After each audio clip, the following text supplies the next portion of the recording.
cake.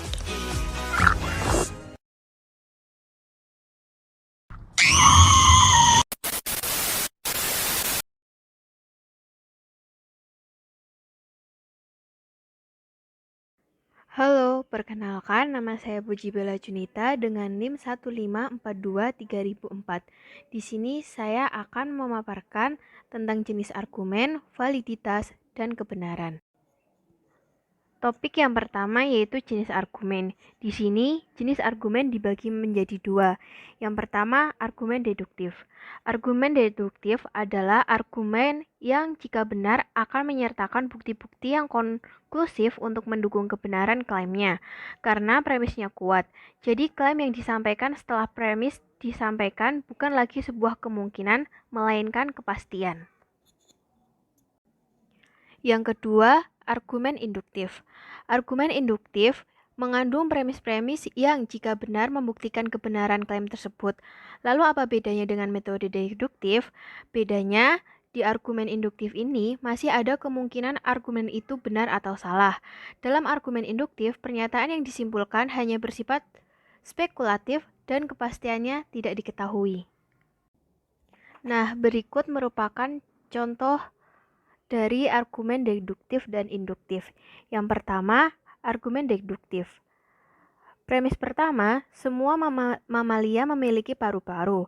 Premis kedua, semua paus adalah mamalia. Kesimpulannya, dengan demikian semua paus memiliki paru-paru. Yang kedua, argumen induktif. Premis pertama, sebagian besar satpam berangkat pagi untuk bekerja. Premis kedua, Budi adalah satpam. Kesimpulan, dengan demikian Budi berangkat pagi untuk bekerja. Karena di sini dinyatakan Budi adalah satpam dan sebagian besar satpam berangkat pagi untuk bekerja. Selanjutnya, perbedaan argumen deduktif dan argumen induktif. Deduktif berasal dari premis umum ke kesimpulan yang spesifik, sedangkan argumen induktif mulai dari premis spesifik ke kesimpulan umum atau generalisasi. Yang kedua, kesimpulan dari argumen deduktif haruslah valid atau benar, sedangkan kesimpulan dari argumen induktif memiliki kemungkinan benar atau salah. Topik yang selanjutnya yaitu bentuk argumen deduktif. Yang pertama, argumen matematika. Di sini kesimpulan bergantung pada pengukuran matematika atau geometrik.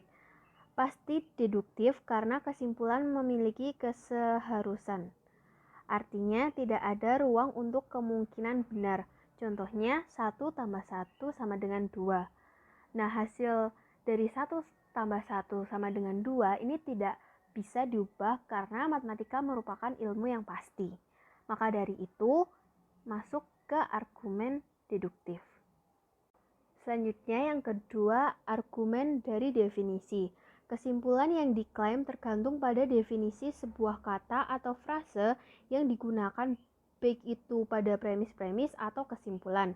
Argumen mengikuti keharusan karena argumen tergantung sepenuhnya pada definisi kata yang digunakan. Contoh, seorang dikatakan penipu, maka hal yang mengikuti adalah oleh karena itu, orang itu sering berkata bohong. Yang ketiga, silogisme kategoris. Silogisme umumnya terdiri dari dua premis dan satu kesimpulan, dimulai dengan kata-kata semua, sebagian, dan tidak. Contoh, semua hutan lindung adalah sumber kekayaan hayati. Sebagian hutan lindung adalah sasaran pembakaran liar. Oleh karena itu, sebagian sumber keragaman hayati adalah target pembakaran hutan. Yang keempat, silogisme hipotetik. Silogisme ini terdiri dari dua premis dan satu kesimpulan. Salah satu atau kedua premisnya memiliki pernyataan kondisional atau conditional statement. Contoh premis pertama, jika monopoli terus tumbuh, maka supplier akan semakin terdesak. Yang kedua, premis kedua, jika supplier semakin terdesak, maka pekerjaan akan pindah ke luar negeri. Kesimpulannya, oleh karena itu, jika monopoli terus tumbuh, maka pekerjaan akan pindah ke luar negeri. Topik selanjutnya yaitu bentuk argumen argumen induktif. Yang pertama, prediksi. Prediksi adalah argumen yang bekerja berdasarkan pengetahuan kita di masa lalu dengan tujuan membuat klaim mengenai masa depan. Contoh, ada kecenderungan curah hujan tinggi di wilayah barat kota. Jadi kemungkinan besok akan ada hujan di sana. Yang kedua, generalisasi. Generalisasi adalah argumen yang diterapkan pada seluruh kelompok berdasar pengetahuan yang didapat dari sekelompok kecil atau simpel hanya karena memiliki karakteristik yang sama. Yang ketiga, analogi. Argumen ini bergantung pada keberadaan sebuah analogi atau kemiripan antara dua hal atau permasalahan dalam suatu kondisi dapat digunakan untuk menyimpulkan situasi tertentu. Yang keempat, otoritas. Otoritas merupakan argumen yang menyimpulkan bahwa sesuatu itu benar karena ada ahli atau saksi yang mengatakannya. Contoh, seorang pengacara berargumen bahwa seorang tersangka bersalah karena ada saksi yang mengatakan demikian. Yang kelima, tanda merupakan kesimpulan yang didasarkan pada pengetahuan yang didapat dari tanda-tanda yang menyimpulkan hal atau sesuatu. Contohnya, sebuah tanda jalan menyimpulkan zona sekolah. Maka kita mengasumsikan bahwa ada sekolah di area tersebut. Yang keenam, inferensi kausal. Inferensi kausal adalah argumen yang diperoleh dari pengetahuan sebuah sebab yang diklaim karena akibatnya atau sebaliknya. Pengetahuan mengenai sebuah akibat dapat memberikan informasi mengenai sebabnya. Contoh, setelah merasakan ayam goreng yang kering dan lembek, orang mungkin menyimpulkan ayam itu terlalu matang atau kosong. Nah, berikut merupakan contoh dari generalisasi, analogi, dan hubungan kausal. Yang pertama, generalisasi. Manusia butuh makan, tumbuhan butuh makan, hewan butuh makan, maka kesimpulannya makhluk hidup butuh makan. Yang kedua, analogi. Dinda dapat nilai bagus karena belajar setiap hari selama 2 minggu. Maka David bisa dapat nilai bagus jika belajar setiap hari selama 2 minggu. Yang ketiga, hubungan kausal. Ketika aku tidak menutup kaleng gula dengan rapat, semut datang dan mengerubungi, maka gula menarik semut. Berikut beberapa hal yang harus diperhatikan. Yang pertama, tumpang tindih antar argumen. Contoh, jika satu segitiga punya sisi miring sepanjang X, maka sebuah segitiga yang kongruent juga akan mempunyai sisi miring sepanjang X. Ini bisa dianggap sebagai argumen analogi karena membandingkan dua buah segitiga. Namun karena berhubungan dengan matematika, sehingga argumennya harus argumen berdasarkan matematika. Yang kedua, argumen yang berhubungan dengan ilmu pengetahuan adalah unik. Secara umum, argumen mengenai penemuan hukum alam umumnya dianggap induktif.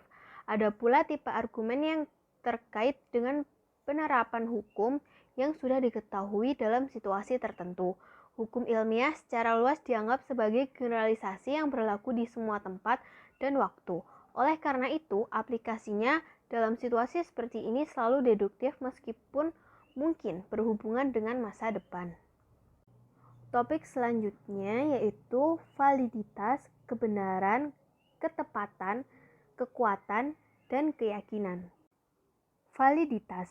Validitas merupakan dasar dari kajian logika, karena kegunaan logika adalah untuk menguji validitas argumen. Bisa kita lihat di gambar sebelah kiri yaitu dua jenis penalaran. Nah, yang di sebelah kanan itu penalaran induktif. Penalaran ini berdasarkan kemungkinan atau probabilitas. Kesimpulan tidak pernah 100% pasti dan penalaran induktif ini dibagi menjadi dua lagi, yaitu kuat dan lemah. Di sebelah kiri yaitu penalaran deduktif. Penalaran ini berdasarkan keharusan.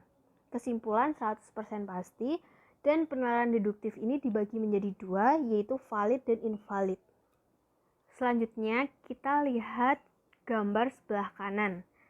Ini merupakan kerangka dari argumen deduktif, yaitu yang pertama valid. Valid itu premis pasti benar dan kesimpulannya benar. Lalu yang kedua invalid. Premisnya benar, tetapi kesimpulannya ada kemungkinan salah. Catatan, yang pertama kebenaran yang digunakan adalah kebenaran fungsional dalam argumen. Jika argumen benar secara fungsional, maka argumen valid. Tidak ada jalan lain. Jika premis benar, maka kesimpulan benar. Tidak mungkin terjadi argumen yang salah. Yang kedua, validitas sebuah argumen deduktif tergantung pada bentuk argumen. Disinilah kaitannya dengan logika formal. Dalam logika formal, yang dianalisis adalah format dari argumen untuk menentukan validnya. Berikut merupakan contoh dari semua premis benar. Premis pertama, semua TV berjaringan adalah perusahaan media. Premis kedua, NBC adalah TV berjaringan. Kesimpulan, oleh karena itu, NBC adalah perusahaan media. Contoh yang kedua, jika semua premis salah, mungkinkah kesimpulannya benar? Contohnya, premis pertama, semua tim olahraga adalah perusahaan media. Premis kedua, Barack Obama adalah tim olahraga. Kesimpulan, oleh karena itu Barack Obama adalah perusahaan media. Premis dan kesimpulan semua salah, namun memiliki format yang sama dengan contoh pertama. Cara penarikan kesimpulan sudah benar, dan argumen ini valid meskipun semua premisnya salah. Lalu kesimpulannya, yang pertama, statement itu dibagi menjadi dua, yaitu benar dan salah. Lalu ada yang namanya group of statement, yaitu dibagi menjadi dua lagi, arguments dan non-argumen. Di argumen ini dibagi dua menjadi deduktif dan induktif.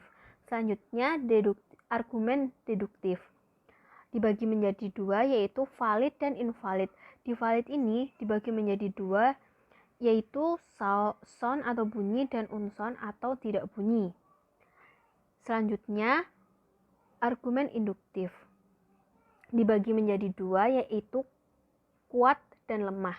Di kuat ini juga dibagi dua, yaitu chosen dan unchosen. 잘 지냈어요 모두 보고 싶어서 이도 어쩜